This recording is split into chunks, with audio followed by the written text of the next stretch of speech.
Yo, what is up? It is your boys that are back with a brand new video.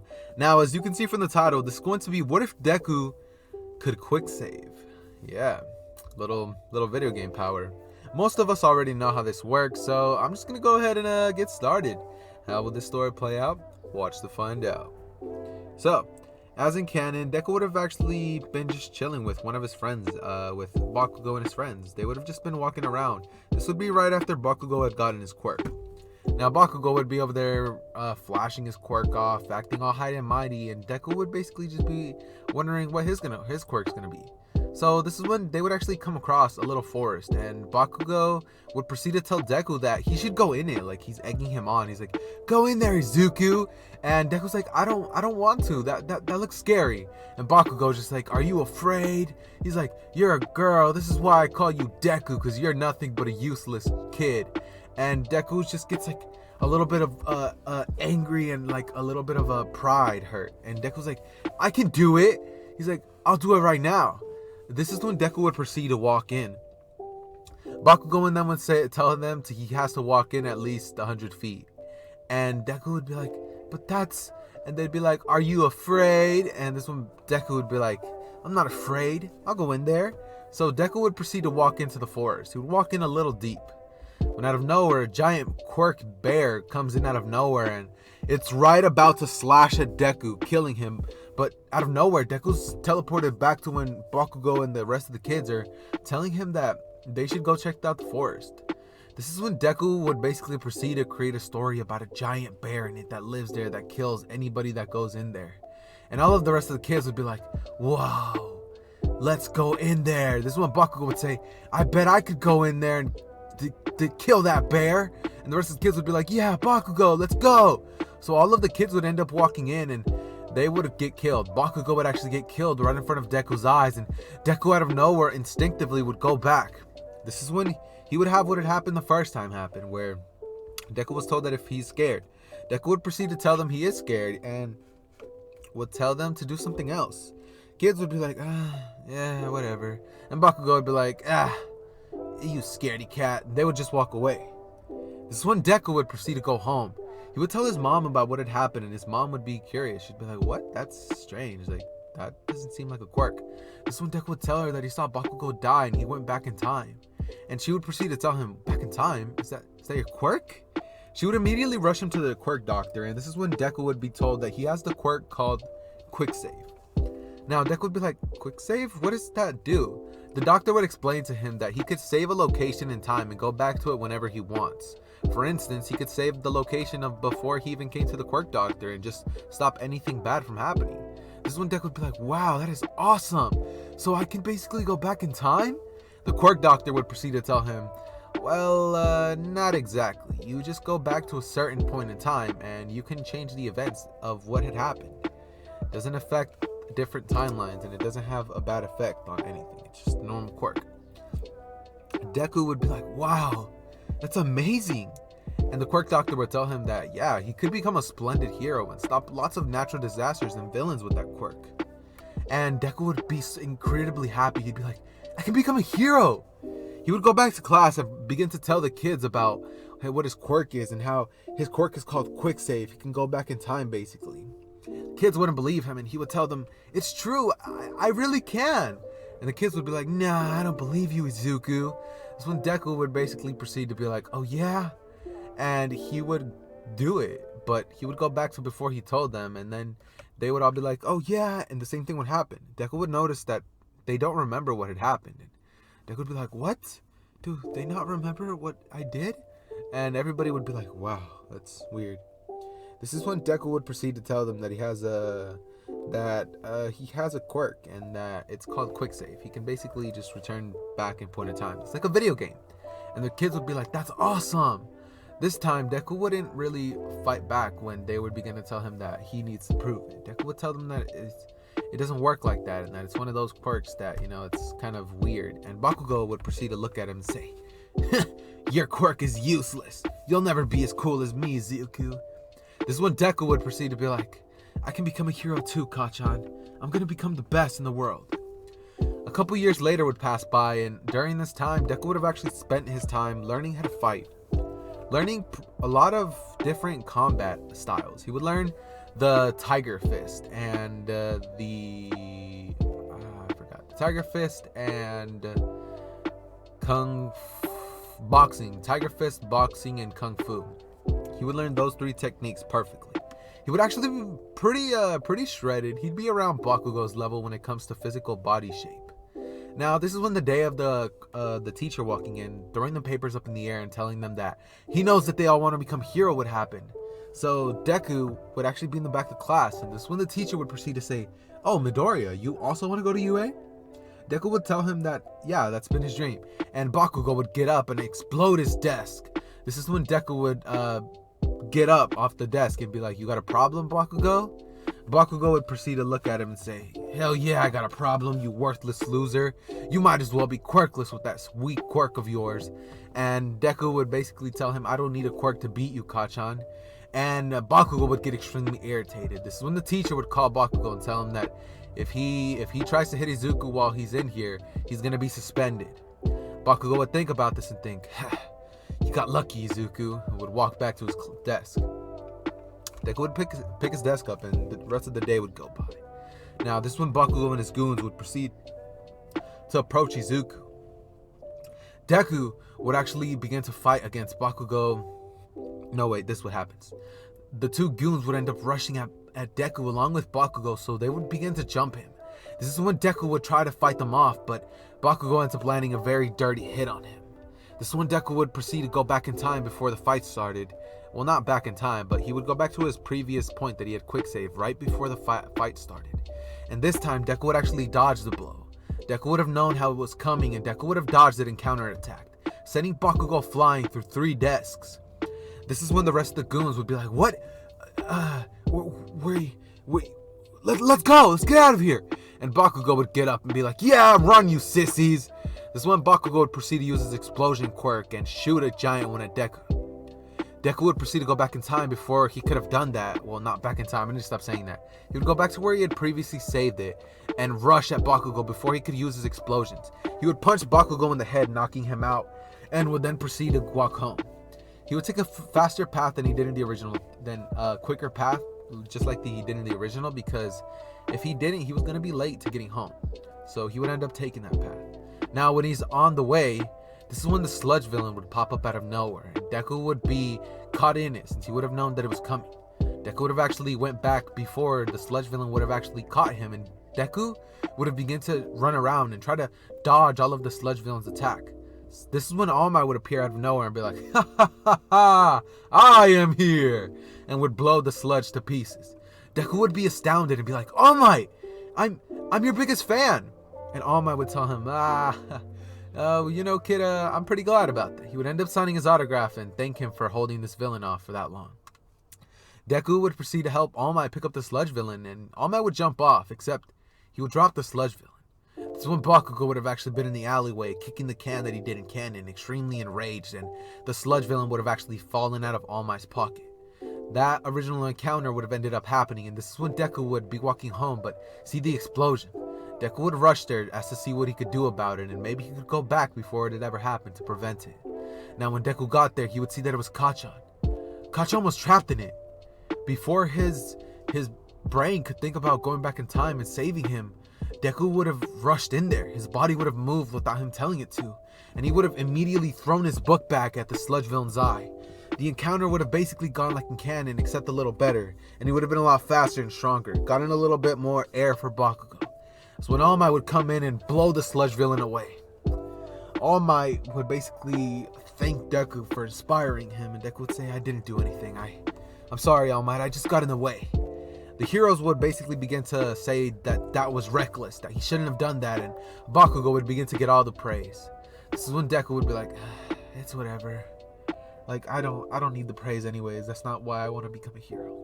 So he would end up walking home, but when he's walking home, All Might would come right around the corner and tell him, "I am here," before coughing out blood and being like, in my deflated form. Izuku would be like, "Who the fuck are you?" And All Might would be like, kid, I promise it's me. I can explain."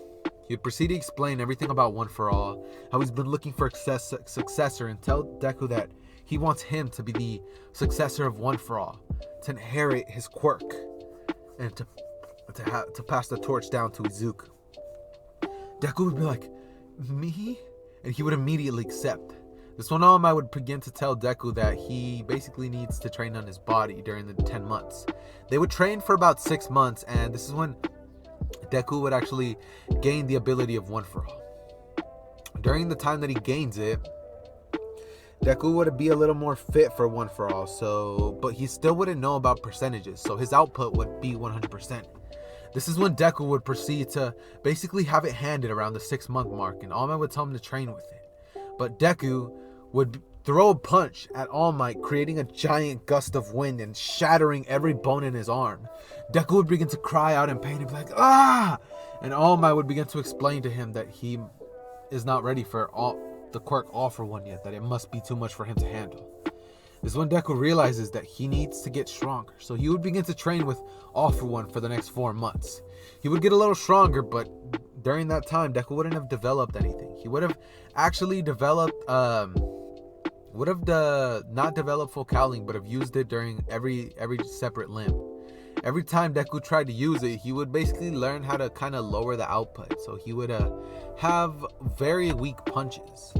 Deku would be struggling with it, and this is when Deku one day would decide that he's gonna go back in time, make himself stronger, make himself be able to use One For All the proper way. So now he's gonna go back to when he had first gotten his quirk. At this point, all of the events would have gotten the same as they did in canon, except Deku this time would have worked out 4 times as hard. He would be extremely ripped and have a sort of Garo body type, if you guys have seen One Punch Man, or a Mirio body type, you could say. Deku would basically be ready for One For All off rip, and when he trained with All Might, he would only have to do the moving of the trash for 2 months. The next 8 months would be spent on training One For All, and Deku would actually have been meeting Gran Torino during this time.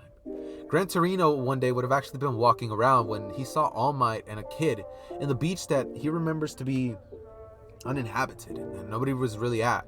He sees that it's a beautiful beach and he would run into them. This is when he would tell Toshinori, or All Might, that the way he's training this boy is all wrong. He'd begin to tell Deku that he needs to think of it like a quirk that he has to put through his entire body. Deku would hear this and realize that he needs to make something. He would create full cowling, and at this point, Deku would actually be able to use 60% of it. Deku would proceed to be very happy about this, and Deku would go back to right before All Might had given him the quirk. This time, as soon as Deku got the quirk, he would activate full cowling mode, and would be way more suited for it. This means that it would give him a couple more months to train with it. Now, this means that Deku would have actually ended up getting 8 months of training with full cowling, and during this time, he would have pushed the limit of One For All to 80%. Deku would now finally be ready to take the entrance exam, and yes, just like in canon, Deku would have actually met Gran Torino. This time, Gran Torino would have told Deku that he's a natural, that he did this all on his own, and would basically proceed to congratulate Deku. During this time, Deku would have actually been, basically changed his drip and changed his personality. In this version of events, Deku would be a little more confident, be a little more bold, and be a little more, straightforward, you could say. Be way more confident in his abilities than in canon, since, he has a literal quick save quirk. That quirk is OP. Add all for one to it, and you got yourself an amazing hero right there. Sorry for the pause. But, yeah, like I was saying, Deku would basically go to the entrance exams. When he arrives, Deku would actually proceed to not fall, but this is when a girl in front of him would actually trip. Deku would catch her and be like, hey, are you alright? And Uraraka would basically look at him and say, oh, thank you for catching me. And Deku would say, yeah, didn't want you to get hurt during the first day. This is when they would have the interaction that they did in canon, and Deku wouldn't be like, I talked to a girl. Instead, he'd be like, just smiling. He would walk in, and when Bakugo would see him, he'd be like, holy, this man got ripped more than before. And Bakugo would be a little intimidated, but Bakugo would think that he's still superior to Deku. Now, the entrance exam would begin, and Deku would actually proceed to get, let's say he gets the same score in canon. But let's say that they get their test reviews back as that same day. Deku would actually see all the questions he got wrong, went back and got all of them right. Deku would have done that. and gotten all of them right. So 100% on the exam. Deku would proceed to walk up to the robot portion, and this is when he would see Araka up in the front looking nervous. He would go up to walk up to her, but Ida would stand in front of his way and be like, hey, like, don't go up to her, you're distracting her. Deku would tell Ida that this is none of his business and that he just wants to help her. She looks flustered. He wants to give her some words of encouragement, and Ida would be like, oh, my apologies. I hope you can forgive me for this. Deku would be like, yeah, it's no problem, man. Just like, you shouldn't just get involved with other people. Ida would say, I understand you. I understand. What is your name, by the way? And Deku would tell him, oh, my name is Izuku Midori. He'd say, I understand, Izuku. Deku would proceed to go up to Uraraka, but before he can do anything, the test would start. So Deku would begin to rush in there, activating full cowling off rip, and Deku would proceed to destroy 300 robots. Sorry if I ear-raped you. He would proceed to destroy 300 robots. And this is when the zero pointer would appear. Out of nowhere, when the zero pointer appears, Deku would see that Uraraka was stuck under some rubble, and Deku would proceed to go in there, save her, take her to Recovery Girl in a flash, and jump up into the air like he did in Canon and blow the zero pointer away with one punch. Now after this, everybody there would have been astonished by Deku's amazing strength and by how Deku has this amazing power. Deku would be very happy and be like, I did it. The test scores would be announced, and Deku would be pretty happy, knowing that he ended up scoring, I said 300 plus 100, let's go. He would have ended up getting 400 points, breaking the all-time record, and Deku would be extremely happy with the score that he got. He would actually get into UA, and we're just going to go ahead and skip all the way to the first day. Now, when the first day arrives, Izuku would have arrived in class, and let's just say that as soon as he walks in, he would see Bakugo and Ida arguing. He sees this and kind of just smacks his head and is like, why did I get these two? This is when Uraraka would walk in and be like, hey, you're the boy who saved me. And Deku would turn around seeing her in a UA outfit and think she's pretty cute. This is when Deku would begin to talk to her, and she'd be like, yeah, like, are you so excited to be in UA? And Deku would tell her that he is. And this is when Shota Aizawa would get up, telling them that they need to get their things on. And Uraraka would mention the orientation, but Aizawa would tell them what he'd done in canon, and they would basically proceed to go. Now when they're in the fitting rooms, everybody would be looking at Deku like, damn, this guy is ripped. This is when Deku would be like, oh yeah, I've worked out all my life basically.